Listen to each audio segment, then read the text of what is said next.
Good morning, everyone, and welcome to this week's edition of NCompass Live. I am your host, Krista Porter, here at the Nebraska Library Commission. NCompass Live is the Commission's weekly webinar series where we cover a variety of topics that may be of interest to libraries. We broadcast the show live every Wednesday morning at 10 a.m. Central Time.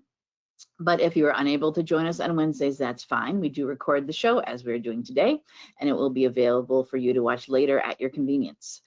Both the live show and the recordings are free and open to anyone to watch. So please share. Please spread the word. Share with your friends, family, neighbors, colleagues, anyone you think might be interested in any of the topics we have on NCompass Live. For those of you not from Nebraska, the Nebraska Library Commission is the state agency for libraries in Nebraska. So we are similar to your whatever state library. So we provide training and consultation and databases and resources and grants and interlibrary loan to all types of libraries in the state. So there will be shows on NCompass Live for all types of libraries: public, academic, K-12, corrections, museums, historical societies, archives, et cetera, et cetera. Really, our only criteria is that something to do with libraries. Something cool libraries are doing, something cool we think they could be doing. We have Nebraska Library Commission staff sometimes come on the show to talk about services and resources and things we do here through the commission, but we also bring in guest speakers, which is what we have today. Joining us this morning is Liz Hittle. Good morning, Liz.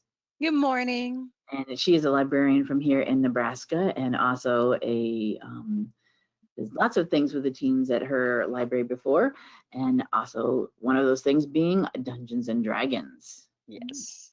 And so we are going to learn today the do's and don'ts of D&D. Yes. And hopefully have some fun learning about it. And I will say I am a D&D player myself, so I'm very excited about this. I've got friends who've been playing since they were teens. I started in my 20 years ago myself playing. So I am definitely excited to, and I've got some other people saying I'm very excited as a player as well. Awesome. Well, I hope I live up to everybody's expectations. It's definitely a lot better than my presentation at the youth retreat, that's for sure. I tried to teach everybody how to play there, and that's not good to start with for such a dense game. It is, yeah. So this is session more like why you should play it. The why, sure. That Liz said she did. We have a youth services retreat here annually every year in Nebraska. It's and awesome. This was originally a presentation there last month. It was just last month. Wow. And I can't believe it's already been a month. Yeah, we invited Liz to come on NCompass Live to share her D&D expertise with a larger audience. So I'll just hand it over to you, Liz. Take it away and tell us all about it. All righty. Well, hello there, everybody. As Krista said, my name is Liz Hittle. Quick little about me here. I am the mother of I'm a mother with a 12-year-old middle schooler. I've been a librarian for 13 years and a director. I was a director for 7. I've been a dungeon master and a D&D player for 5, a gamer for over 30 years, and I've been a raging nerd since the moment I was born. I think many of us are, yes. Yes, I hope we're all nerds here, or people who potentially want to be nerds. You are welcome. Yeah. Join us. Or if you just want to know how to connect to your players more, welcome. D&D has been an absolutely amazing part of my life, and today I'm here to tell you about some of the do's and don'ts of it, and to give you some tips on adapting the game for your library. But first, I'd like to start with a TikTok that simplifies the game a bit and shows how it can be used in a classroom setting. I do want to say I'm reading my speech or my presentation off of my laptop and then presenting, so that's why I keep looking to the side. And then there won't be any sound, so I'll read along with the captions. So I apologize ahead of time, but TikTok is blocked in parts of Nebraska here, so. Yeah, and the slides will be available to you afterwards with the show recording. I'll mention that. So the links and anything in here, you'll have access to all of them afterwards with the archives. You'll be able to watch them yourself. Yeah. Yes. All right. Here's our first one.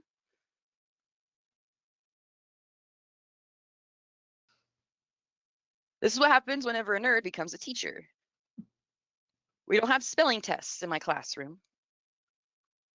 We have spelling battles. Today they're fighting a Ramirez, Ooh. which is a frost giant, a giant D20 that they take turns rolling. I have the same one. I have a list of 20 spelling words from our unit this week.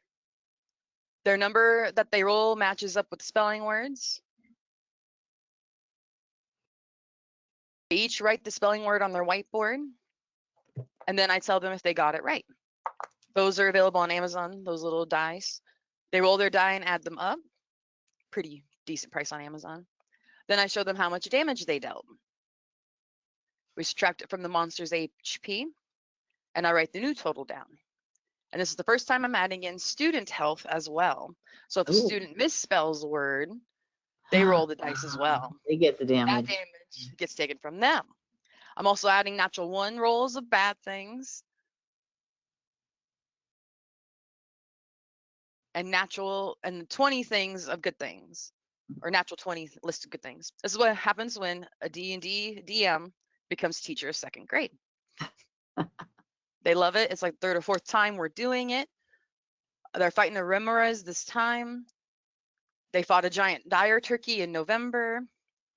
They fought an evil snowman and an evil Santa around Christmas time. We've done one about every month or so. Oh, I won't replay. So, That's awesome. yeah, so in that instance, you can use it. So in that instance, he uses it for spelling tests, but he also uses it for math tests, other things. You could use it for all kinds of applications, just about anything you want. You wouldn't even have to follow D&D rules. You just need a D20, and then he had the big foam. I've been playing so much D&D, I call them D6s, but regular dice. Regular sided dice, yes. It's a package of like 20 of them or so from Amazon. They're not that much, but you can make up your own rules. And I'll go into some more ideas later on in my presentation. But just what is D&D? D&D stands for Dungeons and Dragons, a fantasy tabletop multiplayer role-playing game. D&D is just the most famous one. There are all kinds of tabletop role-playing games, or TTRPGs, with different systems, so you can totally experiment and see which one is the best for you to play. Some examples include The One Ring, Pathfinder, Call of Cthulhu, Warhammer, and many more. Basically, a TTRPG is a game where anything can happen and you can be anything you want. Note that I don't say do whatever you want, because there are always consequences for your actions, and TTRPGs, like D&D, are a great way to teach people that. So if you have some kids who aren't understanding consequences of their actions, putting them in a game real quick and making their character go through it makes it click a little easier. I've had that happen already. Oh, I lost my spot. Sorry. It's also a great way, playing D&D is also a great way to unwind, teach empathy, and you can use it as a learning tool for all kinds of subjects. To get a group going at your library, just pick a date and start advertising that you'd like to get a D&D campaign started. Before you do that, though, determine what you want your age range to be and what the maximum number of players you're willing to have is. The more you have, the harder it is to run the game, but everybody's max is different. With your age range, definitely make sure it's what you want to do. If you want to go for teens, do 10 and up. That's what I do, is 10 and up, and then my adult campaign is 18 and up. I've known people who've done littles. I always wanted to. I hope I can someday, where it's like 5 to 10-year-olds, but then it's super simple, super easy. People don't die at that point, but you can pick whatever age range you want and then build the game around that. And then, yeah, everybody's max players is different. I had 15 at my highest for my kids. Wow. And there was a whole lot. And then I found out you're supposed to do about 5 to 8 to start with. And it's like, oops. But like I said, everybody's max is different. I like writing, so I'm okay with it. But we have put a cap on the kid one. It's 10 max. The adult one, we're at like 7 and we're good with 7, stuff like that. Start with a session 0, which is a session where you and your players all learn the game mechanics together as you create your characters, determine what kind of world the game will take place in, and decide which subjects are and are not okay to talk about during the campaign. I'm probably gonna lose my spot because I'm gonna go off in little bits. So, creating characters together, that's up to you to decide if you want everyone to create them together or you do one-on-one sessions and help each player create theirs. That's what I do. Or everybody just make their own. If everybody's making their own, you run into not everybody's using the same sheet or the same system even. If you're just starting out, it's better to start with the same character sheet and help everybody do the one-on-one sessions or help everybody create their character or have pre-generated sheets. That's usually the best to start with. Is pre-generated. Most people will usually let you know, like, let us know if you have a pre-made character, and then they have you send it and they can look at it and go, well, we actually do this. Or no, you can't bring that +5 weapon from your last campaign. That's cheating, stuff like that. Right. Yeah, and determining the kind of world, is it Victorian? Is it ancient Greece? Is it futuristic, cyberpunk like? Is there technology, etc.? Is it really silly, really serious, so on and so forth? And then subjects that are okay and not okay. Session 0 is really great for that. Especially if you have teens and up, you will definitely, without even meaning to, you're gonna broach tough subjects or tough subject matter. Even if you do your best to avoid it, it's probably gonna come up your players either by being a murder hobo, as we call it, or just messing around. They might unintentionally make something happen where it's very similar to a situation happening in the real world. You can use that as a learning moment. But a session 0 is a good time to sit there and decide, like, these topics are not okay. Like in an adult campaign, I warn them, like, SA and grape may be alluded to. It won't happen, but it may be alluded to, whereas that is not in my kid campaign at all. Some kids have triggers that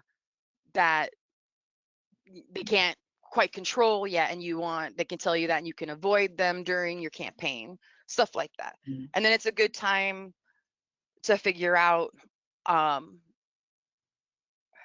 into it everybody's gonna be, and stuff like that. Yeah, this is also a great time to see what kind of players you're going to end up having. Do they like to role play? Do they like combat more? Or do they like to explore and interact with the world? Are they into more serious campaign, or are they into silly goosery? Session 0s can help work out all the bumps in the road before you even get started driving, if you know what I mean. And a lot of session 0s also become the first session. Like, you start as a session 0 and then you start the session as the same one. That's what happened. I joined Gear Librarian here in Lincoln, has the One Ring. They just started it last month, which is D&D based on Lord of the Rings universe, which is right up my alley. It was a session 0. We all learned. We got pre-generated characters or those who brought in their own. We all learned, and then we just started the session. And now we're going to meet once a month, and we meet next Wednesday. I'm very excited. That's so But cool. yeah, a lot of people start this or have the session 0 go right into the first session, depending on how many players you get. If you do end up having like a lot of people interested, which would be amazing, right? That'd be awesome. And it's too many and you don't want to kick people out, you might have to do more than one campaign, and that's okay. It's up to you and whatever you think you can do. You'll bring in people who have never stepped into your library before and bring out new sides to the people you already know, including yourself. Dogs barking. I've watched teens who never spoke a word before become the social butterflies of a D&D campaign within just a few sessions.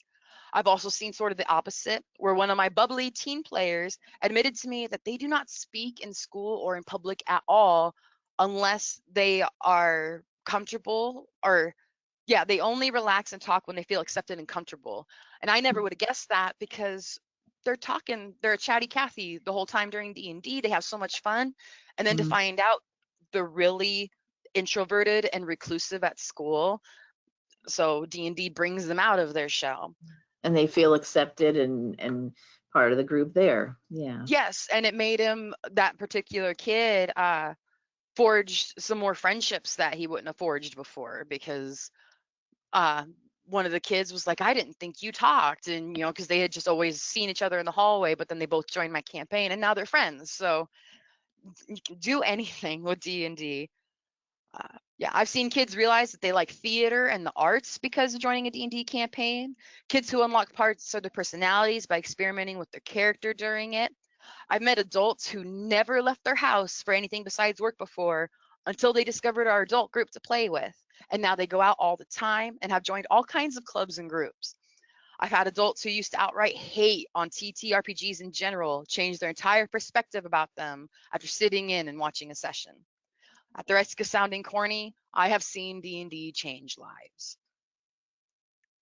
You can also use this game for the regular or special things you do at your library. I'll go forward real quick and show this one off. Little trip down memory lane real quick.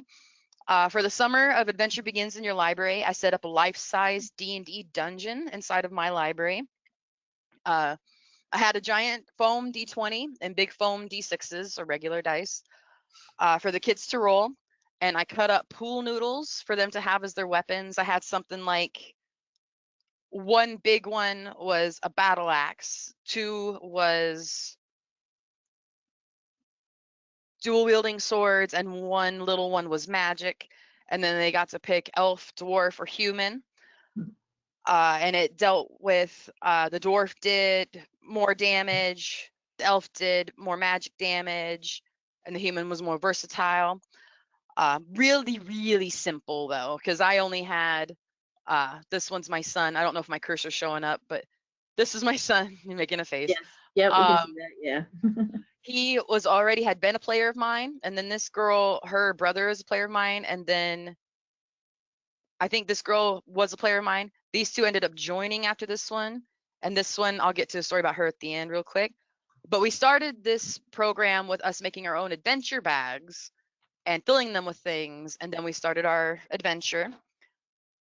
Yep, there was a broken bridge they had to cross, with a sign basically saying that they needed to sing a song we learned at the beginning of the summer reading program. It had something like a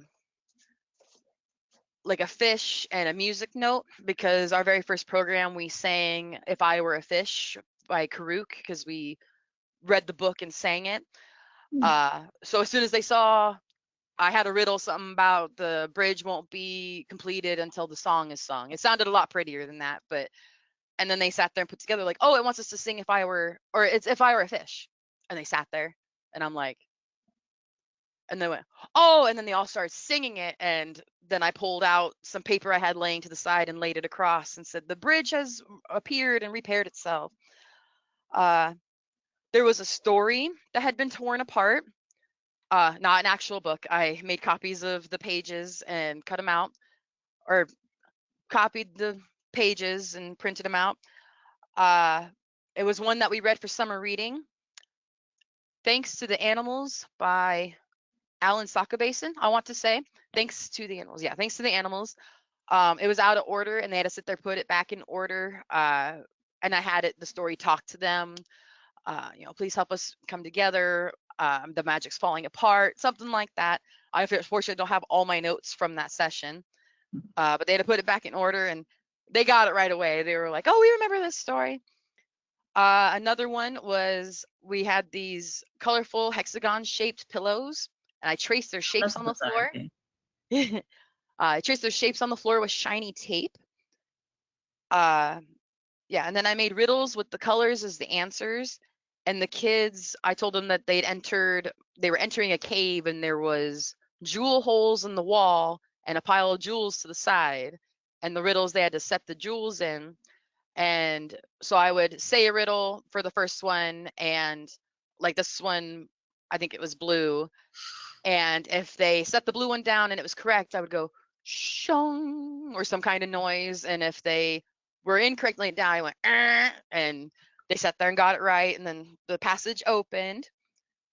And then I set up a laser maze, which was taped lengths of string across the hallway or a little aisle in my library. They had to crawl through it without touching any of them. They had a good time with that. And then in between puzzles and challenges, they had to fight enemies by rolling their dice. And then there was a big bad guy at the end for the kids to defeat. And then I ended up not being able to fit the picture on here, but this little girl ended up being the one to defeat him, rolling a nat 20 on her attack, and she beat him. It was Nice. awesome. They ended up working. It ended up working so well and being so much fun that the kids talked about it for quite a while afterward. And it's hilarious watching kids babble about D&D to people who don't have no idea what D&D is, and try and explain the things they did in the library, and everybody's just like, huh? But they had a great time. They had a great time to the point that this girl, she, as soon as I was done, she's like, I would like to join your group. And I was like, well, how old are you? And she goes, I'm 9. I said, oh, well, I am so sorry, you have to be 10. And she's like, oh, you can't. And I had decided to not budge on that rule, because if I budge on the rule for one person, then I have to budge on it for everybody. And then that's a slippery slope we don't want to get on. So she counted down the days until she turned 10 years old to join my campaign. And unfortunately, I had to leave my library right after she turned 10. So she wasn't ever able to join, but hopefully someday, or hopefully someday she can join my campaign, or at least I'll hope she finds a new one, because it awakened her interest so much. Mm-hmm. I'll go back to this slide. Setups like that, the one I just explained about my live action D&D, that could be used for other programs of yours too, or vice versa, where you can use your D&D ideas in your other events. You could use a life-size game of D&D to help your patrons learn about the different sections of your library, like you can with scavenger hunts and escape rooms. You could do what the teacher in the TikTok did and use the game to help kids learn about how to spell words, do math, connect to characters and stories, and more. Something I'd love to try someday is to have a D&D story set around a popular book that my patrons are reading or have read. The players could each be some of the story's established characters. I could set up scenarios like the ones that happen in the book, and we could use the game to see what we would do in similar situations. Would we act the same way or differently? How would that change if nobody read the book beforehand compared to if everybody did read it before playing? That could apply to teaching the scientific method as well, or something of the like. Possibilities are endless. As Bugfish or Jay on TikTok says, DMing is a massive authorized loop of intellectual property theft. We are all stealing from each other in some way, or we are referencing something. There are pre-written stories and D&D adventure kits that you can use to get your campaign started. Most starter sets will come with an adventure book of some kind. I had a starter set, and then a couple of my players gifted me the same one. I never read the story in either of them, because my kids, I asked them, do you want me to do pre-written stories with the same characters and we just go through the adventures, or do you want me to create a world and our own story? And they were like, the second one. So I haven't done pre-written stories. We're just going along. They think I have it all set up. I'm making a lot of it up as we go along. Mm-hmm. And that's something DMs do. Yes, you do have to have some ideas in your back pocket of how things might go. Yes, you can have all the best ideas in the world, or what you think they're going to do, and they'll do something completely different. But that's the beauty of D&D. And my kids think that I've had the story set up all these years and I'm doing all this. A lot of it is being improv, like the basic storyline I do have, but a lot of the stuff's being made up as it goes along. Or the kids will come up with something with their backstory and it's like, oh, that'll fit. Or just, I do all kinds of stuff. Sorry, lost myself. Most starter kits will come with a little story, their own little, let's see if I can find it. I have a giant 3-shelf plastic tub full of D&D stuff, technically 4 shelves because I had to use another one for all my books. Each starter set comes with a little adventure book, and it has some of the basic mechanics of how to play if you don't have a player's handbook, a DM screen, which I recommend. Even if you let your players see your rolls, I recommend hiding your stuff behind a screen. And then it usually comes with magic item cards, NPC cards. So if you just need a character and you just can't think of anything, they've got some basic stuff on there for you. Quest cards, if you can't think of something for them to do.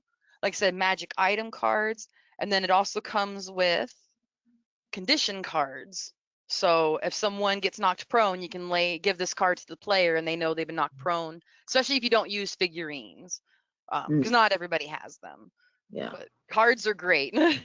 We don't use them or reuse them, but we also have figurines and other things and rings and stuff. So I won't pull all that out. You can always base a session on a particular piece of media if you need some ideas. And never be afraid to borrow ideas from your favorite books, movies, songs, and more.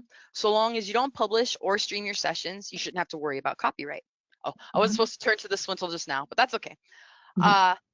As for Dungeons and Dragons itself, you can publicly announce in your newsletters and on your social media that you're playing D&D, so long as you do not use official logos, trademarks, or artwork of D&D or Wizards of the Coast. I have totally messed up on that one. When I would advertise my adult campaign at my last library, I would use the official art of Tasha. So that was a big no-no. Turns out, no. So long as you state that it's unofficial fan content and not endorsed by Wizards of the Coast, and that's mostly if you do plan on streaming or publishing. And so long as it's free for everyone to join and play, which I found ironic as all get out, because those of you who know Wizards of the Coast, they like to squeeze every little penny out of everything. So them saying like you have to make it so it's free to join, it's like, wish you'd take your own advice, but okay. Put more of your stuff out there for free, yeah. Yes, Wizards of the Coast are pretty ridiculous about the usage of D&D. It's a major reason why you will see libraries and people call their D&D campaigns Dice Guild or Adventure Guild or something else than D&D. And they'll call their Dungeon Master Game Masters instead, or they'll use another gaming system entirely, like in the One Ring, it's Lore Master. But don't let that discourage you from playing or running a campaign. Like I said, I have definitely messed up, and I'm obviously not in jail. Nobody telling me. But you do want to be careful. It's kind of like how Disney's kind of being right now. I don't know if I could say that, how they're really being about everything, and Nintendo too.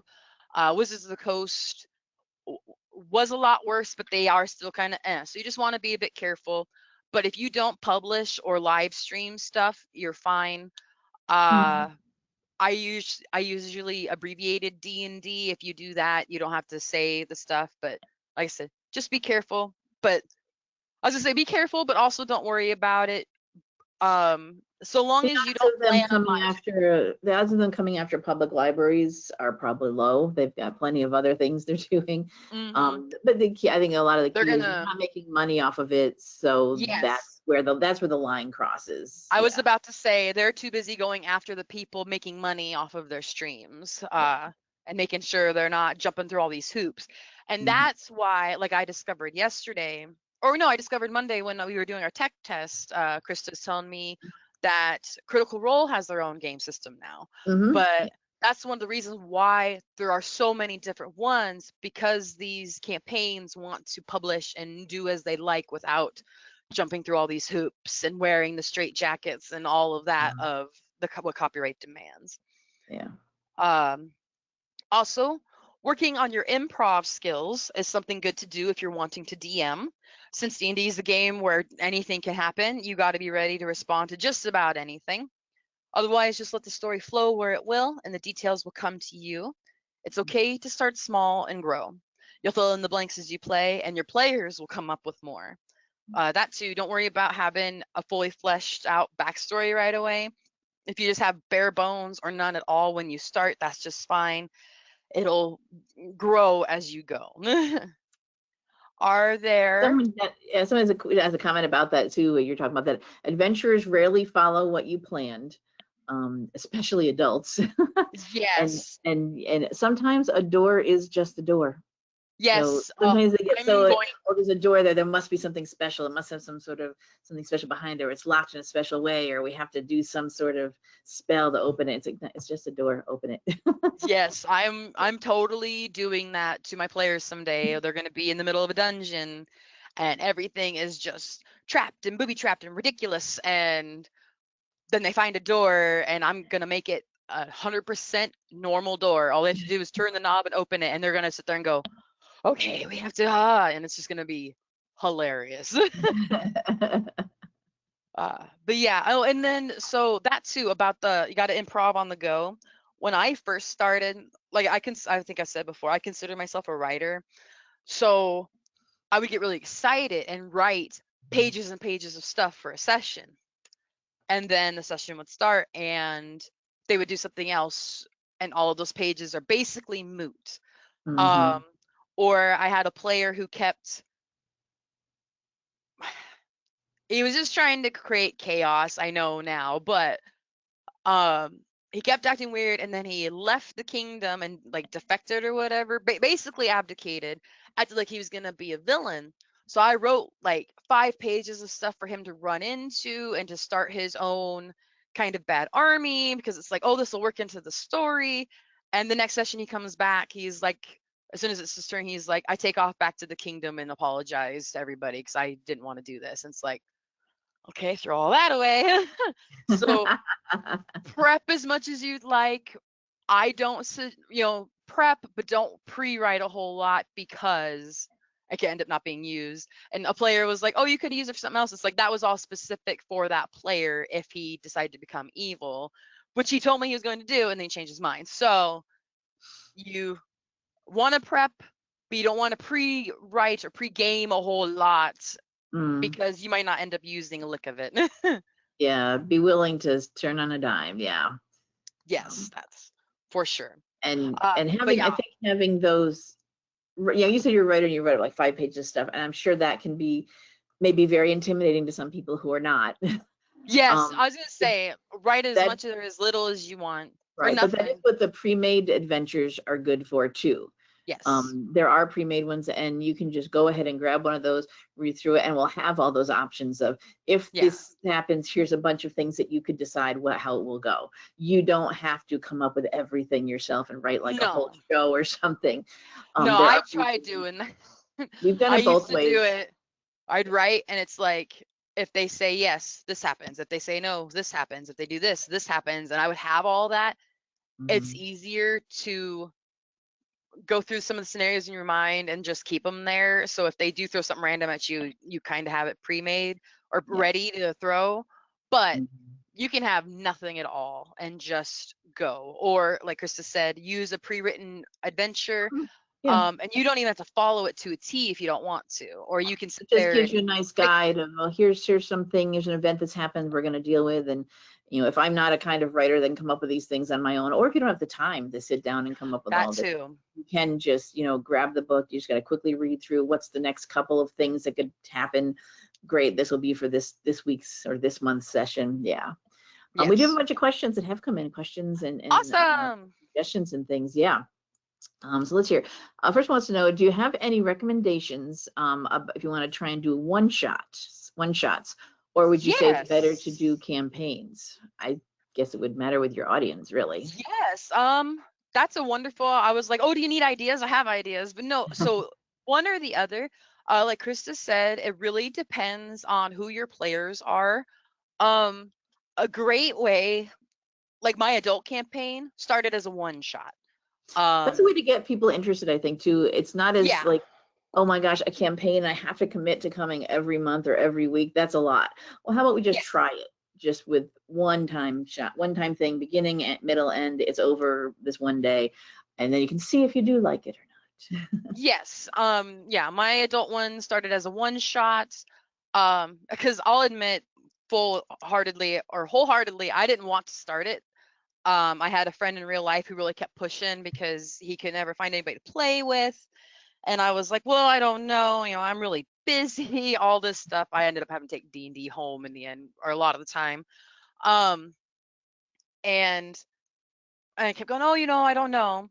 And then I talked about it to my library board, and a couple of them were like, oh, so and so would join. Oh, so and so would join. So I was like, oh, okay. And we had it at our local bar, and I had Hmm. 9 people show up.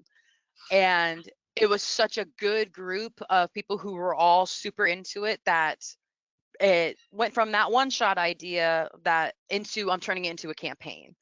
That one in particular, I I borrowed the idea from Baldur's Gate 3. They all woke up in a lab Oh. with no memory of how they got there. They don't know why they're there, and they needed to escape. Um, and now, like I have a player.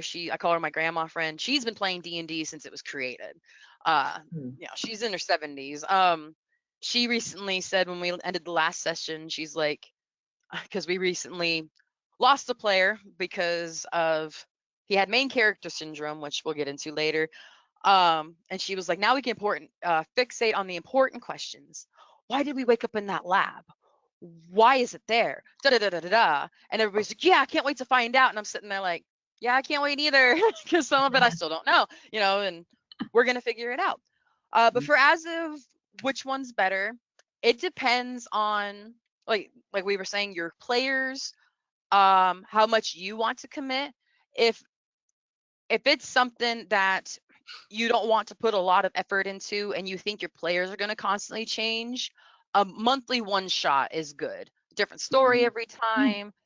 If you end up having to leave or not come back, it's not going to break the game if people don't come back. Or like I did, started as a one shot. Oh, this is a good core group that's going to keep coming and keep playing and stick with it. Let's turn it into a campaign. And you don't have to know, like I said, I don't have the full answers yet, but I'm putting it together in my mind. Don't let your players poke you about the plot, because you might slip and let some things slip like I've done. So I just tell them, don't talk to me about the plot. And then the kids discovered if I'm sitting there, if I was at work working on story stuff or on character sheets, I would just answer. So they would try to come and ask questions about the plot while I was doing that. And then my son caught on to what they were doing. He's like, Mom, they're trying to get you to tell them secrets. And I was like, what? So I just make sure to stop working on stuff when they show up. But yeah, so for that question, it depends on your players and it depends on you. I think a good thing is to start as a one shot and then you get a feel for it. If it's going to be your players are going to change constantly, do one shots. It's going to drive you crazy otherwise. And then like I said, or I do say it later, players come and go, even the ones that say they're never going to leave. Stuff happens, life happens. We all know that. So, don't hinge plot lines on a player character and be ready for it to change pretty regularly. Unless you have a good core steady group that has some changing ones. It's different for everybody and every area. I was in a rural area and these kids were committed, so I had the same group month to month and just kept getting more. Whereas the One Ring group I'm part of, I can tell 1, 2, 3, 4, 5 of us are real serious and are going to come back month to month, but I don't know if the others will, but I might be wrong. All right. So as a question, as clarification about publishing, when you say publish, are you talking about flyers? So you would have to put it as official fan content and not endorsed by Wizards of the Coast at any flyers or program descriptions? Nope. Your flyers, you can just be like, we've got D&D at the library. I've seen libraries do that. Yeah, you should be fine. I think some libraries just want to be careful. I know there's one group here in Lincoln, they call themselves Dice Guild, but they say they're playing D&D. He must just not want to deal with it. Yeah. But no, your advertisements are just fine. You can put, we're playing Dungeons Dragons, we're playing D&D. I think you're saying would post little summaries or something like that. That's when if you're streaming, or if you take your story and write it out and put it online for anybody to play, that's when it runs into, you better make sure it doesn't say D&D or Dungeons and Dragons in there, or make clear I am not affiliated. this is my story. Right. I get it. Okay. Yep. They say awesome. That makes sense. Yeah. Yeah. So we have some questions of specific, gets really into details of characters, and this may be, I don't know if you're going to get into this yet, or this may be when you were talking about how you did Yeah, it. whatever you guys want to ask. Yeah. Thing. They want to know regarding characters, how many can each player have? Generally one. Do characters evolve, improve, lose health, die? The figures, Yes. do you buy them or make them? I guess the answer to all those questions is yes. Yeah. Let me get some. Yes, you level up. Characters can die, so sometimes you do say have a backup character, Yep. or something like that, just in case. Where is? You can buy Too much figures stuff. at game stores. Someone actually mentions liaising with your, as a suggestion, liaising with your friendly local game store. If you have one in town, they will have figures you can buy. You can also 3D print them. We're doing that at my house for our current group that we're just starting up.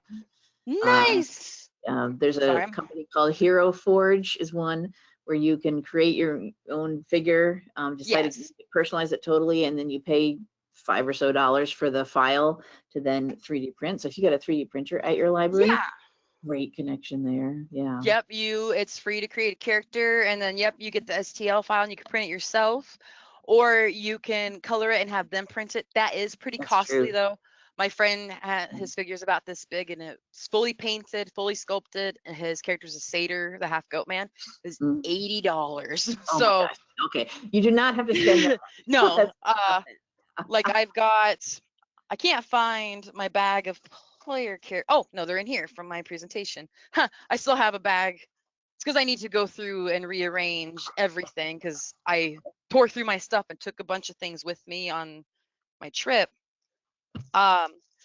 Figures. So you don't have to have figures. Gosh, I wish I would have thought of this. You can just have a little stand and a piece of paper that you draw on, or you print a picture and you laminate it or put a tape on it or print it on cardstock to make it stiffer. And you just put that in a little stand, or you bend the bottom. The people sell kits where it's little plastic things you could put in stands. They don't cost nearly as much as figures. And then there's also figure sets. I've used Amazon for a lot of them. Like this is a fox lady. I did get a set of metal figures at Walmart years back when we first started playing. Metal. You can't get them now. They don't make I've them in noticed computer or anymore. Yeah, they're plastic. I was gonna say I have noticed. So we started playing in the beginning of 2020, and we got taught how to play, and then I've been DMing ever since, and then we had to stop because of quarantine for about a year. During that quarantine and a year and a half, 2 years after, you could just go to Walmart and buy kits, dice, figures, whatever you wanted. Now you can't barely find dice at Walmart. It's more you're gonna have to go to specialty stores. GameStop's good. I just got a set of glow in the dark D&D dice from there the other day for $5. That's a little pricey. You gotta find some good stores or even online. That's where I got just about all of my dice is online. But as for figures, like I said, you can just use slips of paper. You don't have to use figures at all. Especially for the games like the Critical Role one Chris is playing, or the One Ring one I'm playing. There's no initiative. Everybody just kind of goes. So there's no figures. You just say what you want to do. D&D is a bit more organized. There's initiative order. You go in steps, and then you usually have a grid, and that's where your figures move. But like I said, it doesn't have to be figures. You can have each player bring a little token from home, and that be them. You don't have to have figures, but like I said, there's sets on Amazon. This one's called Chaotic Encounters. I wanted more baddies or things for them to fight. Like this, it's something else, but I'm making it a Hydra, a little dragon, a rock person. You can get creative if you want to. Yeah, you can do all kinds of stuff. And then ones like this, which I didn't know until a month after having it, come with a thing to scan, and then it lists what every single figure is and their stat blocks. So if you don't know what it is and can't think of something, it has it for you. All kinds of player figures that can be player characters, because you don't realize how many people really just want to be a beast folk person or something of the like, or a satyr, stuff like that. But yeah, Amazon, like I said, Walmart used to. I haven't seen figures at Walmart for years now. Metal ones are more expensive than these are plastic. Metal ones are usually pre-painted as well. These plastic ones, this one's adorable. The lady riding a pug. Um, the plastic ones, they're always one color, so you can paint them. You can paint, yeah, that's a Yeah, whole so you thing. can Yeah. incorporate it into a painting night, which we're gonna go into. But yeah, the metal ones are more expensive and usually pre-painted. With metal ones, you usually can get, like, I have a couple figures of Drizzt Do'Urden, who is a popular for Forgotten Realms character, which is a world that D&D is set in. Yeah. So your metal ones are more known people. The Mhm. plastic figures are things random, like this is a Loxodon, which is a elephant person. Loxodon, I think so. We do have some suggestions. Someone says our teens use those meeples, the little wooden things. So you can use anything that you've yeah, you can even ask them character. if they want Yeah. to make them. And someone says there are cheap plastic tokens on Amazon that work just as well. Yep. Yep. If you do a thing where they're all animals, little bags of animals work. Oh yeah. Look for anything. Yeah. While we're on that subject, little bags of animals. I have a player who's super duper creative, and she wants to help me make set pieces and figures and all that. So she reached out. She's like, "Hey, I found this bag of figures. They're all this color." And she sent me them. And I saw that there was a spider. And I was like, "Hey, do you want to paint or make those spiders look like frost spiders? Because, don't tell the others, you're going to end up in the frozen north eventually." So it was a plain green spider. She did this to it. I don't know if it's coming in. Like, it was this solid green. And now it's all textured and blue and white. And then she made, they're going to be on the sea a lot, and the kids joked about it. And I said, "Oh, I'll totally put one in the campaign." She made a Sharknado. So I'm going to throw a Sharknado at my kids in the future. But yeah, it can be little plastic things. You can tell your players, bring a little thing from home, that's your character forever, or until you get something. Whatever you want to do. Some just have a suggestion about the Hero Forge miniatures. If you are or I guess for anything, if you're 3D printing anything, resin printers work better than filament ones. They did a filament one, and there's a lot of detail, and it gets lost there. So we got a lot of other questions we want to get through, and I'll make sure you get your presentation too. You're good. It's good. Actually, I do have a good amount more, but I knew this was going to be the meat of it, was answering questions. Someone just have a tip that they have their teens run their own club. One teen is the DM for getting community service, and there is an experienced dungeon master always present in the room.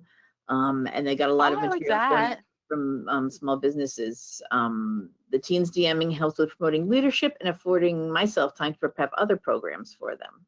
There you go. That's awesome. Yeah, so get them. I know my kids have been saying, they're like, "We would like to DM sometime, Miss Liz." I'm like, okay. Here's a good tip that Wizards of the Coast has an educator program through D&D Beyond. Oh, good. I know that. That's good. D&D Beyond is, go ahead and Google it. It's where Wizards of the Coast puts out a lot of their stuff, and they do have apparently an educator program. So look into that to see if you can get a hold of some things to use. Yeah.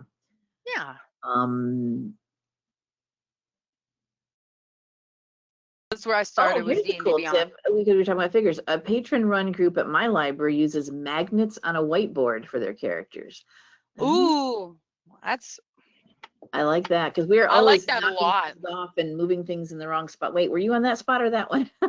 Yes, and my thing, my campaigns are currently virtual, and I still need to figure out Like there's a program called Tabletop where we can all look at the map and move our characters around. I need to figure that out. Otherwise, my virtual players can't see anything. So we don't have a grid or anything to move. That magnet idea is great because I could have it set up behind me and be like, you move here. That's nice. And they're like, I want to move. That's a And they great can see idea. it on, yeah. I'm going to write that down. That's awesome. So it's a good question too. Oh, how long do you run sessions in the library for a library setting? My home games will often go for 4 to 5 hours at a time, but scheduling a program for that long to try to is not really, you don't want to be rushed. So how do you how long do you usually would do it for a library? 2 hours is a good least amount. Because the session 0 part's going to take at least an hour. And then even when it's regular session, that time passes a lot more quickly than you realize. Before you know it, the session's over and everybody's like, aw. Mine started, they went from 4:30 to 6:30 and then 4:30 to 7:30. And then even now, our last one, I always start at 5 now. We went from 5 to 9. And I was like, you guys have school tomorrow. I'm like, we want to keep playing. But yeah, 2 to 3 hours is good. And then we would do summer sessions where we would meet at 1 o'clock and go until 5 or 6 or later. There was one time we were there till 8. But we got pizza and turned it into a party and everything. But sure. All right, cool. What was it here? I hope I haven't missed any questions or anything. If I have, I'm no, sorry. I'm just going through. Sure, yeah. I can't see them. No, yeah, you can. That's fine. I've got them all here. For conditions, you said you had those cards. My D&D group uses those plastic bottle rings around. That's what. Like save those. And say, this color represents this condition. This color represents that condition. I was gonna say that's what we started as. We started saving all of our. You can just get creative. Yeah. You can. With all the physical stuff. I mean, a lot of this it's imagination. I mean, you're thinking. Yes. Yeah. A lot of it is imagination. That's what we started out with was the bottle cap rings. Everybody started saving them. And then somebody pitched in money. We went and bought some. And so now we have like bloodied ring. We don't quite know what the yellow, orange, and green are for because I don't sit there. Well, how's the HP? I don't know. I don't tell them until they're bloodied. So they don't know how close they are or anything. Then, so are you going hidden? Yeah, cool. So we're getting close to our time here, but we'll go as long as it takes to get through everything. But we got a couple of questions about making characters and fleshing out backgrounds and assigning qualities. Are you going to get into some of that or in the rest of the presentation? What was that last part again? People asking about how do you encourage your players to flesh out backgrounds, assigning qualities to characters. Is that something you're going to get into in your rest of your slides? Not too much. I didn't want to get too much in the technical. For something like that, it depends on what kind of campaign you have.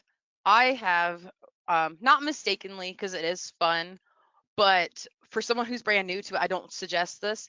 My campaign, anything goes technically. Like Skyrim exists in it, the Greek Pantheon exists in it, One Piece. We just Guilty Gear. We just added Demon Slayer. So backgrounds can be almost anything in my campaign. I don't suggest doing that. You're gonna fry your own brain. But for just having them flesh them out, like if they just do not want to, ask like, oh, can I help you with it? I've got something coming up in the plot you can maybe help with. Maybe bring them in that way. Ask if they want to be connected to an existing NPC or non-player character. Asking if they want to link their backstory up with another player. My son and my niece did that. Their players are adopted siblings. Or their player characters are adopted siblings. But yeah, or I tell them to, think of their favorite video game or their favorite book or their favorite movie and take a story from one of their favorite characters from that and use it. Or, ask them what they've always wanted to be. I'd say it's different. It's funny how vastly different it is. You'll get people like me who come into the session with big old backstory, all that. My first ever character had a fully fleshed backstory, and then I died trying to protect all of the kid players. So ended up not being worth it, kind of thing. But I had fun writing it. So you got the people who come in fully prepared, full backstory that just keeps evolving as they go, to people who have kind of a bare bones one, like, oh, they grew up this way, they had this many siblings, whatever, to nothing at all. And then I still have some players who don't really have much at all, but we've wove it into the story that they have amnesia for some reason. And they've given me permission to kind of mess with it, or as they come up with ideas, we bounce them back and forth. Have them ask their friends. I guess I was gonna say, with my campaign, I don't have too much trouble with that. A lot of them started with really not much at all, just their basic, what they wanted their character to be. But now it's evolving. Like, oh, because my character, I decide she looks like this, it's because she went through this as a child. Or her dexterity is really high, it's because she was in the circus as a kid. Stuff like that. So it usually grows as it goes, as I say. Yeah. I don't remember if there's a second part to that question. Yeah, no, yeah. Then someone doing how are qualities assigned to characters. So that's where you get into your character sheet and using the player's handbook and deciding on your strength, charisma, et cetera. Yeah, a lot of backgrounds have pre-generated ones. A lot of classes have pre-generated ones. With that kind of stuff, like on a sheet, I actually have. And there are actually some handouts that are going to be coming along. I should mention that. I was going to say, I've got a sheet on here. After this part, Liz did send me that are a character sheet that you can look at and see what it actually. Yeah, and this is the one I got from D&D Beyond. There are all kinds out there. I had one player, he really wanted to update it, but it's because he min-maxed his character to death and wanted a window for every little thing, and the rest of the players like, no, we like this one. So like personality traits, like I said, a lot of backgrounds and classes have pre-generated stuff, so you can put in here like ideals. No child can do wrong, all children are innocent, or I will always help those in need, stuff like that. Personality traits, naive, happy-go-lucky, stuff like that. Bonds, their oath, their family, stuff like that. Those, I tell the kids, have a good time with it. Don't lock in right away, because you might decide you want to play a certain way, and then you start playing and go, oh, it would actually be better if I played this way, not stoic, but more funny, stuff like that. So I tell them, have fun with that, change it as they like. Once you've played a few sessions, then really start locking it in. But the flaws, I always encourage my players to come up with flaws, whether it's phobias from one of my players put tasselophobia, a fear of deep water, and they are on a sea journey. So that's going to suck for her in future when they're in the middle of the ocean. She's going to have to deal with some kind of role I'm going to come up with. Claustrophobia, if they ever have to squeeze through a tight hallway, they're going to have to roll a save to not panic.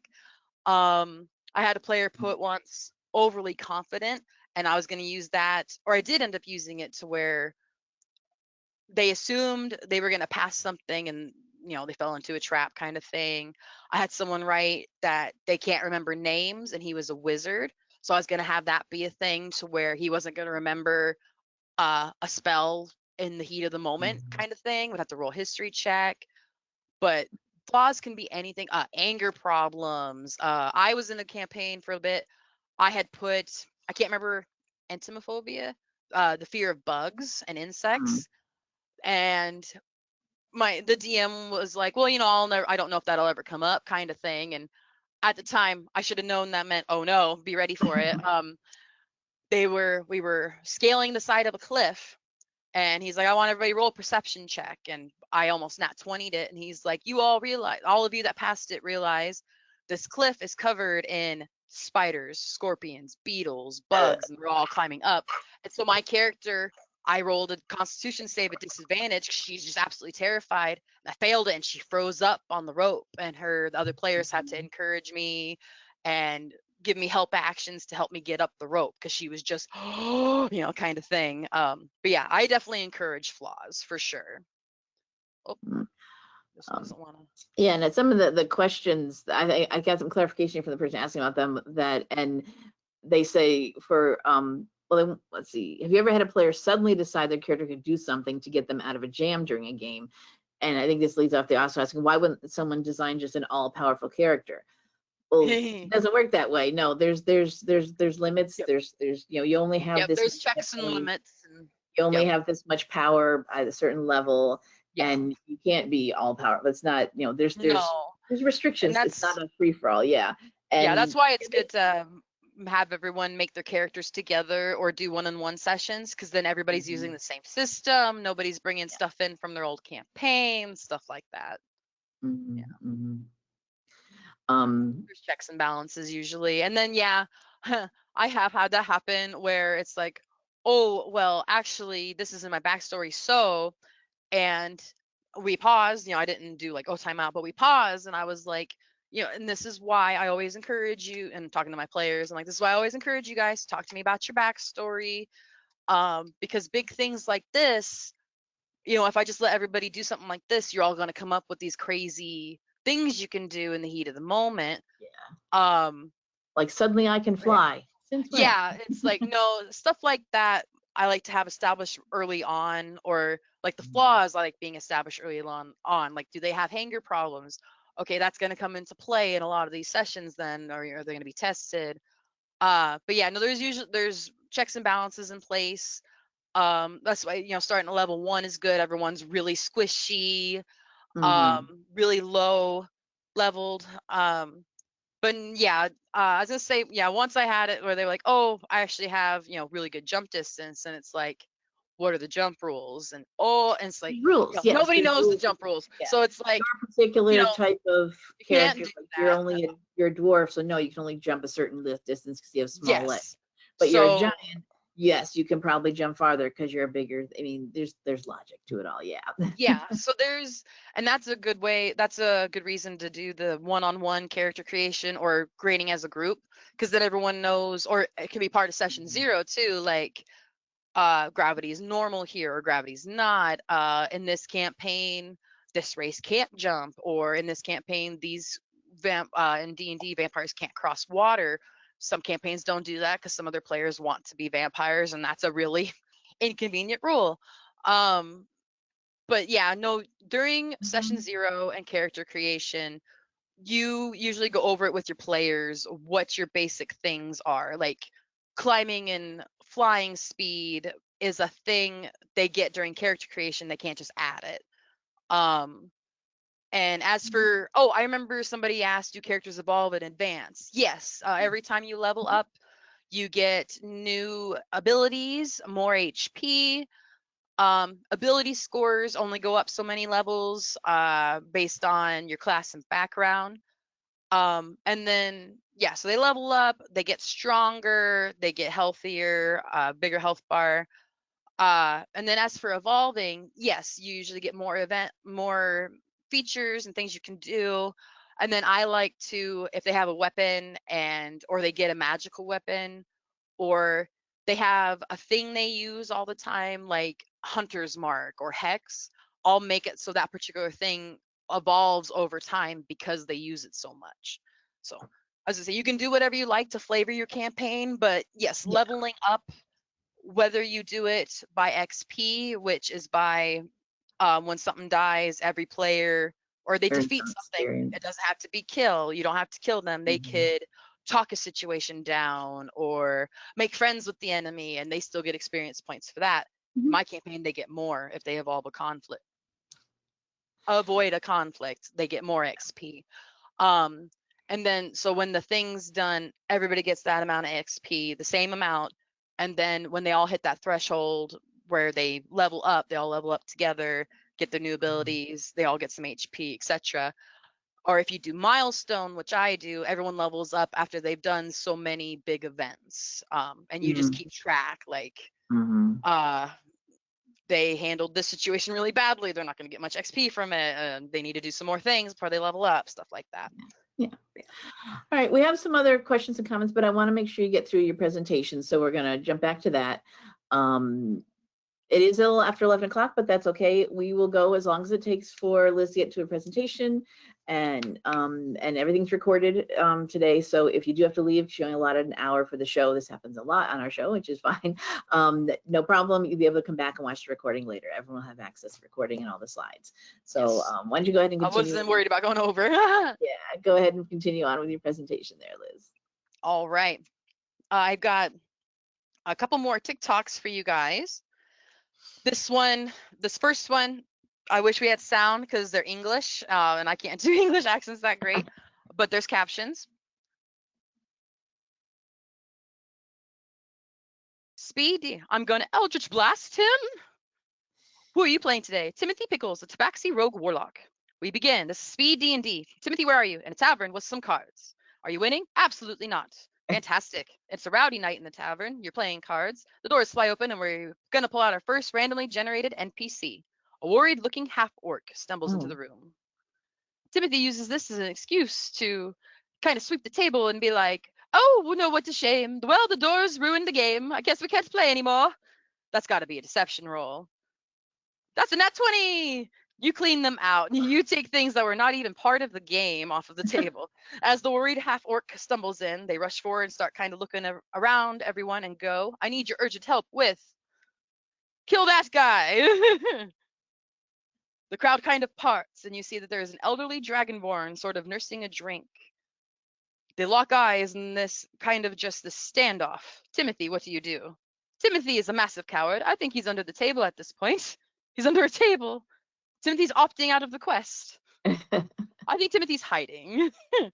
Quick as a flash, the Dragonborn is on his feet. I'm going to roll for initiative. Against myself. I also rolled a 17. I get a +1. Brilliant. Okay, Timothy acts first.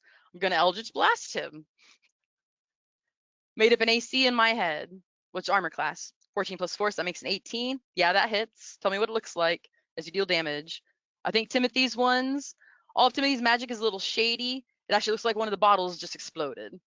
I can Misty Step as a bonus action. Let's do that. There's a balcony above that. I'd like to get up there, please. In the bar that now has the balcony, there's kind of, and you're just kind of there. Meanwhile, the Dragonborn suddenly has a bottle explode on the side of his face. Okay, so the exact prompt was retired Dragonborn mage. The Dragonborn reaches out and he's going to cast Ray of Frost on the half-orc. On a 19, these little crackles of ice begin to creep up the half-orc, but he looks fine. Please, please, you must help me. You've got to kill this guy. Timothy's going to use command. Just give up. You don't want to fight him. He's very scaredy. One word command. Cease. That's an unnatural 20. He saves. He kind of looks up, hears this disembodied voice and says, no, I don't think I will. Are you sure? We don't like violence in this pub. I'm very sorry. Neither do I. He's just going to run. Orc's going to get an attack of opportunity. 3, 2, 1. And quest failed. Mission failed. The half-orc did not move quickly enough. Takes a swing, misses, and he's gone. The Dragonborn is gone into the night. Great. King Timothy tried to pickpocket the orc and leave. Give me sleight of hand. Do you know what Timothy gets to add to his sleight of hand? Sure. Timothy gets a +7. Wow. So a 9 or higher. That's a 19 on the dice. And with that, this moment of chaos, this half-orc barging in, issuing commands to kill a random Dragonborn who have a very small standoff, and Timothy sort of participates in. The Dragonborn flees into the night. Timothy, having been no help whatsoever, takes not only the cash from the game, he now makes off with most of not all of that half-orc's money. Looks like Timothy came out ahead. Yeah, and that's Speed D&D, folks. That's been our adventure. Quite a successful one. I would vehemently disagree with you. In that situation, so Speed D&D, I think that sounds like a lot of fun. That's something I would love to set up at like a library, just to go and be like, hey, can I run this for you guys? But you could set up a passive program in your library where your patrons and staff come up with answers to questions for the speed D&D prompts, like a Mad Libs game. You could also take existing media and break it down to have stuff for all your prompts, like Lord of the Rings, these established characters, Frodo, Bilbo, Aragorn, Gimli, these established situations, Battle Minas Tirith, da da da da da.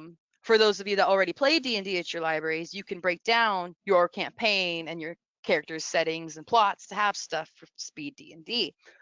But I saw that TikTok and I just thought that was the most fun idea. It's almost like a one-shot thing. You just have some pre-generated character sheets, and then little containers full of prompts. And like I said, you can make it so your patrons and your staff come up with funny props. I think it would be great to not even tell them what they're for, so you could come up with some really out-of-pocket stuff. It would just be fun. But I wanted to show you guys that one. That one was a lot of fun. And then this one. This one I don't believe has any talking. It starts with a toy boat. I'll use this toy as the base. I wanted to show you guys you can turn anything into a set piece. Oh, okay. You can use hot glue to make rubber or resin pieces to glue on to your set pieces to make them more elaborate. This is a great thing to have. You can go to your teen advisory boards and be like, I need a ship for my D&D campaign. Can you guys help me? I can go at it. I need a creepy tower for my Halloween session. Let them go at it, give them supplies, or they come up with their own. They can do all kinds of stuff. Like this guy's doing all kinds of fun things. So using cling wrap to make it look like spider webs, or even adding more stuff to add more layers and stuff. And then they paint it. I don't have that one, but yeah, I thought that one was really neat. Someone did mention also about where to get all these things. Target is selling a lot of D&D stuff good. now. I'm gonna keep that in mind. Go to Target. I was gonna say, yeah, you can have your teen advisory board work on your set pieces and figures and other things. You can have people make stuff for you at your crafting clubs. You can paint the things you make and your figurines at painting nights. It's also a neat way to get great looking set pieces with no effort at a decent-ish cost is to use aquarium and tank pieces. Like I'm gonna use this as a hag hut someday. Like it's gonna look so fun and inviting. And then I had already had this idea before I ever played Baldur's Gate, but I'm gonna do the thing like Auntie Ethel, where, spoiler if you haven't played Baldur's Gate, everything looks all beautiful and wonderful, but if you see through the illusion, everything's gross and putrid and boggy. That's what I'm gonna do, where it looks all beautiful like this, and then it's a rotting tree. Someone said there, I have a friend who used hot glue and green paint to make a gelatinous cube that is hollow, so you can put things in it. So if someone gets captured by it, they actually go into it. That's very slick. Yes. That is awesome. I love that. You're a crafty person. This is a thing for you. Yes. Or if you have crafty patrons who just want something to do, give it to them. That's my one crafty player. She's so sad we're not meeting in person. She has all this stuff. This is one of the first things I ever got. It's a log. We use this for a forest battle. They were able to hop on top of it and go through it and stuff, so they could hide and take cover. Skulls are very popular for aquarium furniture. For some reason. But they're also, yes, but the holes are just big enough for figurines, so they can jump in and out, take cover, stuff like that. I want to say, did I show? You can get pre-made furniture for decent prices on Amazon. Like this is, I haven't painted or put together, but these are pieces for a library, because I was just looking on Amazon. It's like a library set, and I was like, well, I'm gonna get that. It's got books and everything. I don't have any more set pieces to grab right now, but yeah, you can. I love going into the aquarium sections. There are some great pieces in there.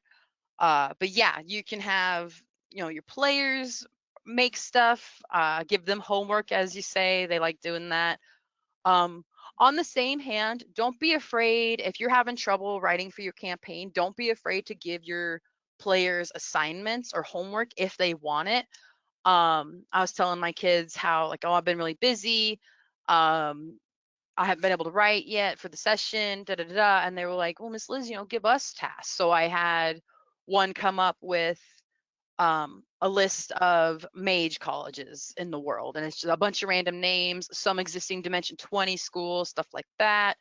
I had another one describe what a city looked, or I was like, describe Minas Tirith for me, and I was going to use that description. They ended up not doing it, but or one had a ship. I had him research what kind of ship he wanted so I wouldn't have to do it for him, kind of thing. I just gave him some parameters. But don't be afraid to ask your players for help. I wouldn't suggest doing that right away, because then they might lose confidence in you as a DM. Like, why are you asking us to make your campaign for you? But if you've got like an established group and you've been going for a while and you just need some help with some world building or details real quick, if they don't mind it, or they want to and have mentioned they're willing to, let your players help, let your friends help. Don't be afraid to take ideas, but don't let people steal your campaign or anything like that. Yeah. All right. And now finally, on to the do's and don'ts. Do create rules for playing in and out of game, sportsmanship and respect for materials versus what goes in character creation. So setting up rules out of game, like all of your clubs, everybody needs to be respectful. Everybody needs to clean up after themselves. You need to play good sportsmanship. So many strikes you're out, etc.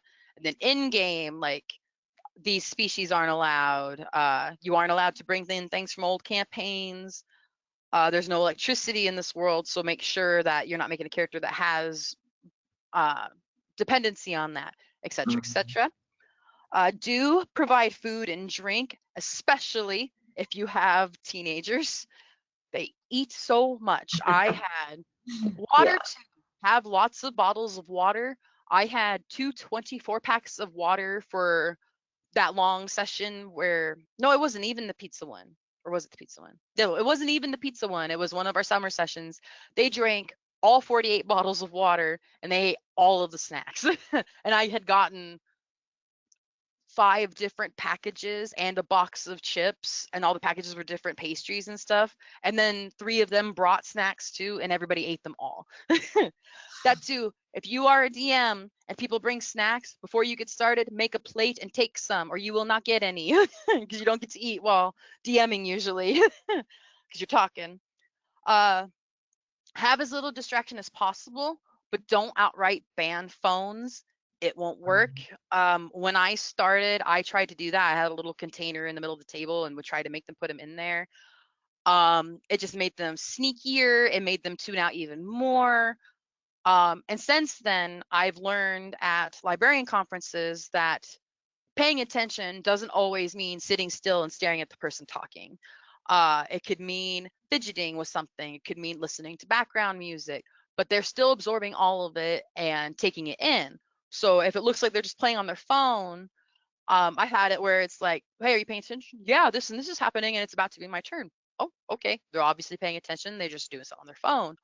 Or, pleasant surprise, they're looking up stuff for D&D and looking up stuff for their characters, and that's always awesome to find out.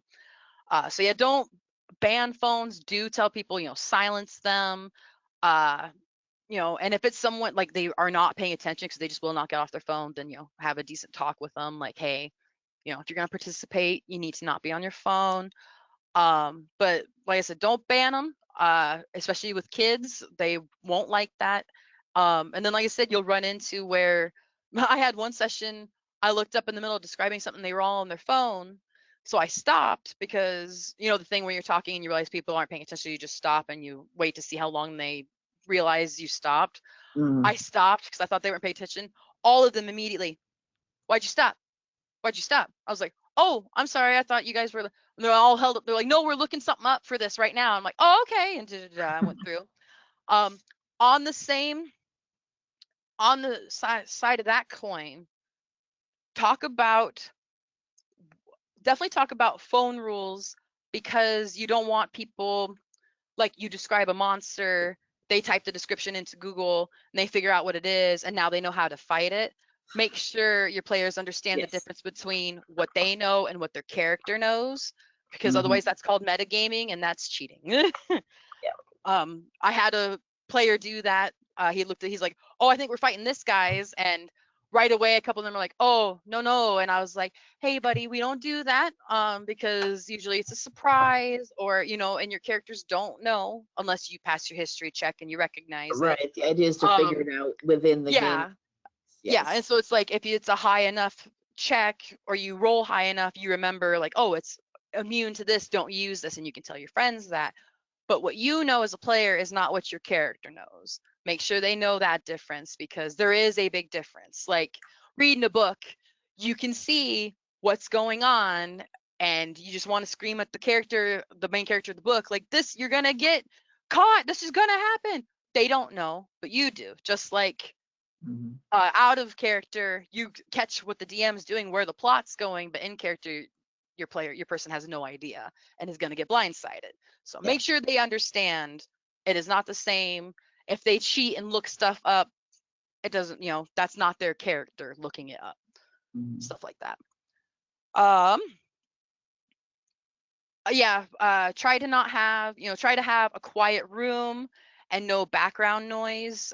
You don't want, or that too, if you are running a session, you want to, for those of you that have libraries or places where you can go into a separate room and shut the doors, or I would wait until the library closed and then ran a session, because you don't want people coming in and out asking you for help with other library things. Then it pulls all the players right out of the story, takes the immersion Mhm. out of it.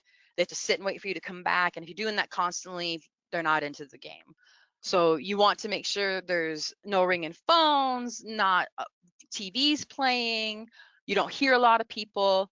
That doesn't mean no noise, Mhm. some people play background music. I do sound effects. I would love to do music, but my hearing is awful. So I wouldn't, when we would try to play music, I couldn't hear my players, so, or vice versa. Mhm. So I don't do music, but I do sound effects. Um, but otherwise you don't want there to be a whole lot of sound or a TV going in the background that they're going to zone out and watch, even if it's muted. You want to have not too many distractions. But like I said, don't ban phones. Start your players at level 1. It's just the easiest way. You don't have to. We don't, but because my campaigns don't, multi-classing is broken. Everybody is a bit OP, right? Overpowered right away. So yeah, you want to start at level 1. It's easiest. And it's the least amount of stuff for everybody to remember. Do check out Discord. I'm going to show, didn't realize I was just still going. I'm going to show my boyfriend's Discord real quick. Go ahead and ignore all of these. But this is my kids D&D channel. You don't have to go into this, but Discord is a wonderful app to keep in touch with your players, especially your kids. I wouldn't say all the kids are using it, but quite a few are. This is how I'm still running my sessions, even though I'm not at my library anymore, and all my players are almost 2 hours away, but we still meet regularly because we use Discord. You can use it on your computer, on your phone, on your TV. It's a very versatile app. Mhm. You can use headsets and microphones. You can type, like the GoToWebinar app. You can make channels. My kid one has a lot more than my adult one, because the kid one has much bigger, more elaborate story. And then I have non-D&D stuff like memes and a TikTok page and stuff like that, because kids are kids and we just want to share funny things. And instead of Mhm. clunking up the main chat, I just made all these separate things. But you don't have to. But this Discord is a wonderful way to keep in touch with your players, especially your kids. I know I made a point at the youth retreat. I was like, a lot of you say you just don't know how to talk to teenagers. Just download this app and watch how they talk in the chat. no, you're not going to get a lot of the lingo, but you're going to get more of a feel for who they are as kids. And yeah, Someone did have a question about Discord. Now, I'm not sure about this. If there are any privacy laws about minors using it, what is Discord's rules? Do they have that so for who can use it? I am not fully sure if I'm pretty sure there is an age limit. Discord is if Discord is easy to monitor as a parent because yeah, it's easy to make your own server, but you can just look in there and delete them if you don't want them to have their own server. Other Discord's age servers limit is 13. You got to be 13 to use like it. Yep, Facebook. you have rules. Yep. Yeah, so it's 13 and up. It's easy to monitor because most servers you have to ask permission to join. And you can sit there and you can make it so they can't join stuff, or it's invite only. You can't search them unless you know their name or email, or their email, you don't put your name in there. I say Discord's really good. I know some people have heard stuff like it's a good way, like the Roblox controversy that's happening right now. There's predators on there, unfortunately. People will lure them to Discord and get them to say stuff in the chat and then screenshot it and use that as evidence because you can't say that stuff on Roblox. That's very rare. Those are public servers, anybody can join. Something like this in this setting, that's not going to happen. Knock on wood. But it's more, it's Discord easier to monitor. Discord just never asks you to use your real name. Everything can be absolutely private. And you can make it so they can't join servers without it pinging you, stuff like that. I had a parent who would not let her daughter have Discord. She's like, it's not safe. And I tried to explain, like, no, it's easy to monitor, but she let her have Snapchat. I don't understand the logic in that at all, but no, Discord is very good to monitor. And then, I'm just looking at Discord's own page here where they've got a whole information about parents and educators questions. Yes, it is a 13 and their terms of service. Yeah. And they're good about if you reach out to their try to contact them, they're good about replying.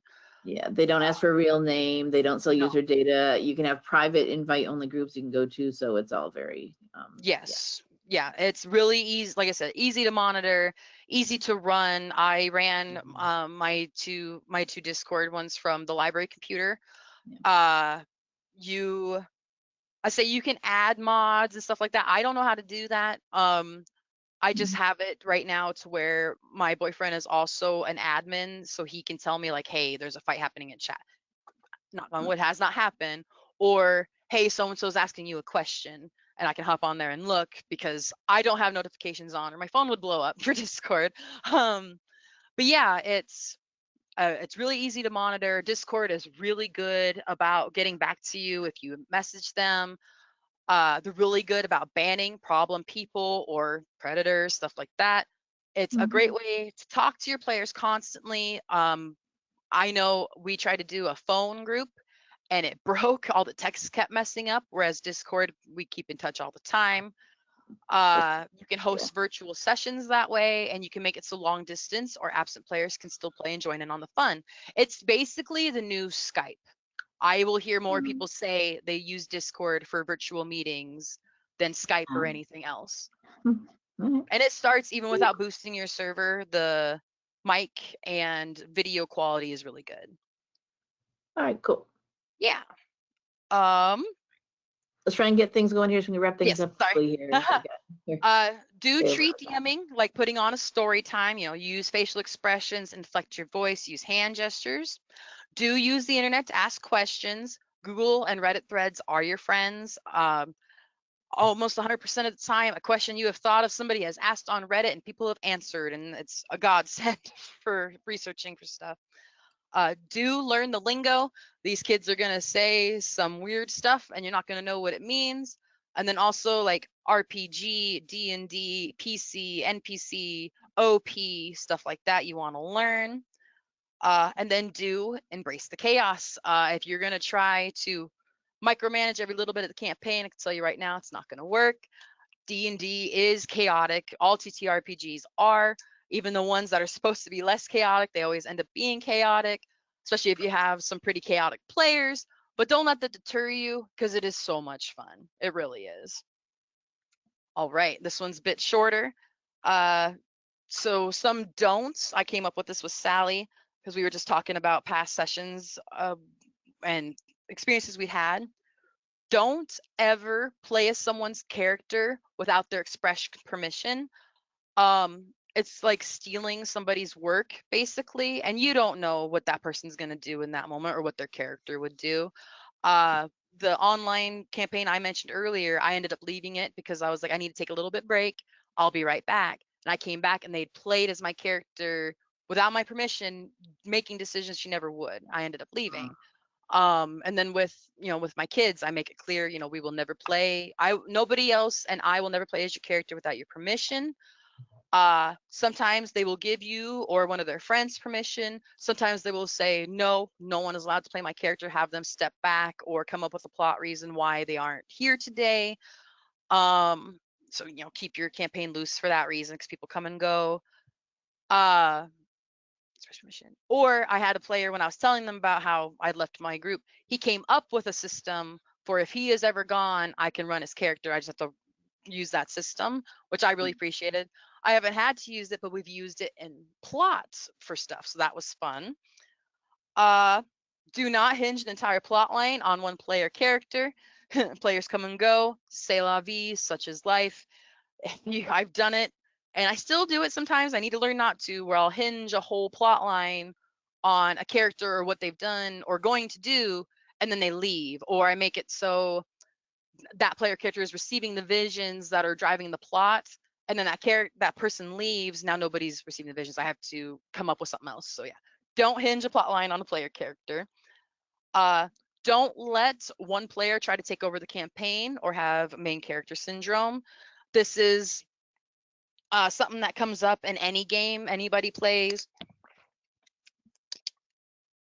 The person who thinks they're the best at it, or they need to be the center of attention the whole time. I mentioned earlier, we recently lost a player in my adult campaign, and it was because he would separate from the party and do his own thing while they dealt with the plot. And so one session they were dealing with a fight and he ran away and he stayed and watched his party fight. It wasn't help at all.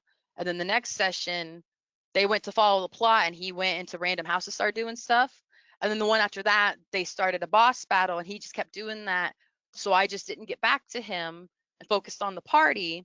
And then he ended up leaving the session, and I talked to the rest of the players about, and they brought up, like, we're a bit upset that he just keeps going off doing his own thing. This is a group game, a team effort, stuff like that. And then I went to talk to him after, and I was very nice, very fair, saying like, hey, it is a group game. And he wigged out, said stuff about, well, I kept waiting for you to come to me. You're off doing that stuff. You need to come back to me. And it's like, I'm not going to do your little shenanigans while the plot's going on. And, I'm sorry, but, I'm more than happy to go off in little bits. But right now, this plot's going on. And he swore at me all kinds of stuff and talked crap on me and the players and the story and quit. So that I should have nipped it in the bud a bit sooner. Like at the beginning of the session, I should have asked, like, do you plan on doing this the whole session? And if he would have said yes, I would have said, well, then I'm not going to keep coming back to you, because that's not fair to the rest of the players who are trying to focus on this plot and the story right now. And you want me to describe this random house in the background that you're looting that I don't have anything in. Stuff like that. Don't let people take over. That too, the same online campaign I was in, it was play by posts, which meant we were supposed to have a turn order, and whoever's turn it was, they would post, then whoever was next, they would reply, so on and so forth. And that was supposed to be so everybody could participate. Well, we'd come back, and the same player that just left my campaign, actually, and the DM, there'd be all this text, a whole bunch of plot, moved on, and then the rest of us just had to play catch up. And that's one player running the story at that point. You don't want to do that. You want to avoid that. It makes everybody feel like they're not being included. And I think this goes, and because someone actually has a question, which it kind of actually relates to the main character syndrome and excluding anyone from playing. I mean, you've got the next thing is do not exclude anyone from playing. Yeah. And someone has a question they asked about that. Where do you draw the line between not excluding people and removing problem players? So this has been a persistent issue at every table I've been at, and I'm always yes, seeking advice on how others deal with it. yes. I think that's just get a good example. I mean, yeah. Yes, it's harder with kids, of course. I actually had something happen where I guess there was a kid who was making racist jokes in the background and during the session, and I had to pull him out and talk to him because the other player was messaging me saying, you know, they were going to quit, they didn't feel safe. Um and they, you know, and I made it clear, like, you know, that's, you know, those kind of jokes are not okay. You know, if that's something that's within your friend group, it sounds like your friend group needs to sit and talk about what is and isn't okay, but it's not going to be allowed here. And they apologized to me profusely, they apologized to the group and that player profusely, and I never had a problem with them again, knock on wood. So you want to, you know, this is part of, you want to have the rules ahead of time, what is and isn't allowed. While I'm thinking of it, let me bring up mine. Yeah, I have my kid one. It's PG 13, chast name, you must be older than 10. No bullying of any kind will be tolerated. Good-natured ribbing and joking around is all right, as long as all parties consent to what is being said. The moment someone is not okay with it, it's bullying and it needs to stop. Stuff like that. You set those rules ahead of time. Yes, set those rules ahead of time. To refer back to, yeah. Yes, make sure, you know, turn it into policies if you have to. I know a lot of people have sportsmanship policies already, but definitely, you know, make sure the rules are clear from the get-go. You don't want to scare people, especially if they've never played, to sit there and be like, oh, don't act like this. If you start playing or you're playing and you start seeing behavior like this, you know, maybe, you know, pull them aside, talk to them, which is what I should have done with this guy. I just didn't want to because I already had bad history with him. He was one of the reasons why I didn't want to start the adult campaign, because I knew he would join. But you know, it ended up being all right. This campaign's amazing. Like, I'm glad we're still going. And like I said, he ended up not adding anything to it. But yeah, you know, just make sure ahead of time, or like I say, if you start seeing someone start to exhibit main character syndrome or that kind of pick me behavior, you know, maybe pull them aside after the session and talk to them like, hey, you know, as respectfully and as nicely and constructive criticismly as you can. Hopefully they understand, or gently guide them while playing, like, hey, no, that's not how that works. Everybody needs their turn. And then I do 3 strikes and you're out. Usually for kids, 3 strikes, you're out. I give them chances because we're all human. The adult one, it's 2 usually, depending how bad. Like that player, he burned through all his strikes because he swore at us and saying awful things. So it's like, no, you're a toxic player. You don't need to be here. But yeah, you just, you know, do your best to make sure the rules are clear. My suggestion, if you start seeing somebody act like that, maybe pull them aside, let them know. If it continues, you don't want to talk to your group about another player. You don't ever want to do that. It ended up happening that way because we were virtual and he took off and they commented and they were like, hey, did you plan on talking to them? Because we've been talking amongst ourselves. We're kind of tired of his behavior. And I was like, yeah, I'm going to talk to him. I already planned on it. Yeah, so it's, you know, make sure you have your rules, just keep an eye out, listen to what your players say, because I've had it happen where I did not realize stuff was happening at the table, and then I would get a message and be like, hey, like I have couples, especially in my teen group, they're touching, messing around under the table, and it's making other people uncomfortable. And so I told them, like, that has to stop. I will only allow hand holding, and that is it. If it goes beyond that, I will separate you. And I never had a problem with them again.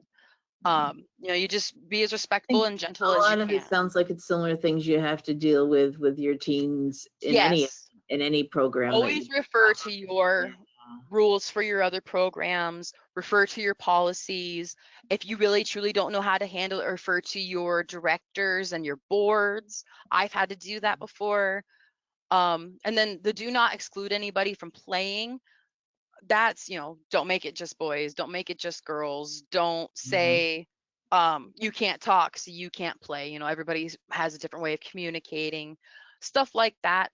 I don't overlap that with problem players because I'm not excluding them from playing. I'm giving them all the chances in the world to play, but the game it is a team game. I said that in my presentation at Youth Retreat.